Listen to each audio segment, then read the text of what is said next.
Good morning, everyone. We'll call this meeting of the Subcommittee on Emerging Threats and Capabilities to order.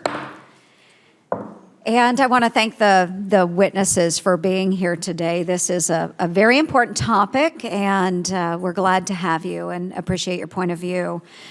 Today, the Emerging Threats and Capabilities Subcommittee meets to receive testimony on Russian influence and unconventional warfare operations in the gray zone and the lessons learned from those operations in Ukraine.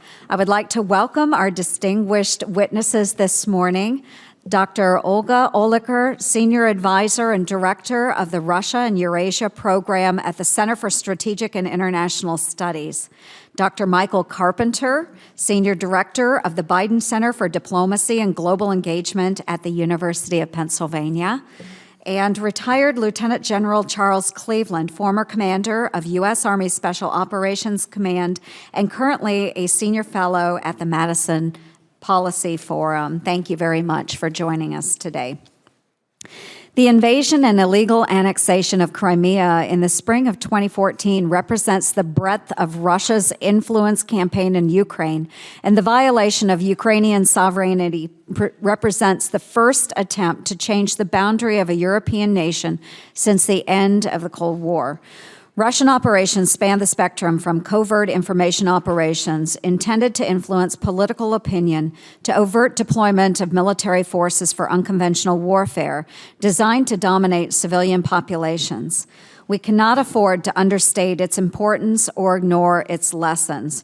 It is my hope our witnesses can help us understand in more detail what happened, why it was successful, and how to stop it from happening again in the future.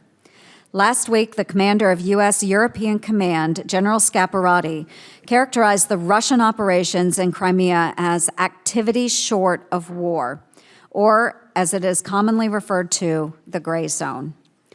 Russia's gray zone activities in Crimea are important for us to review today, and unique because it was an influence campaign of propaganda and disinformation, culminating in the employment of Russian special operations forces on the sovereign territory of Ukraine.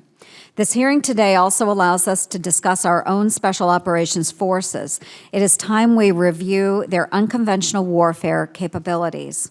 I look forward to hearing from General Cleveland about his thoughts on the need to strengthen the capabilities in our Special Operations Forces, which may have understandably atrophied after over a decade focused on direct action counterterrorism missions. The Russian influence campaign and unconventional warfare efforts in Ukraine contain all the hallmarks of the gray zone operations: ambiguity of attribution, indirect approach, and below the threshold of open conflict. As we continue to see Russia conduct these operations across the globe, I hope our witnesses today can better help us understand and better counter these efforts. Senator Heinrich, would you like an opening statement?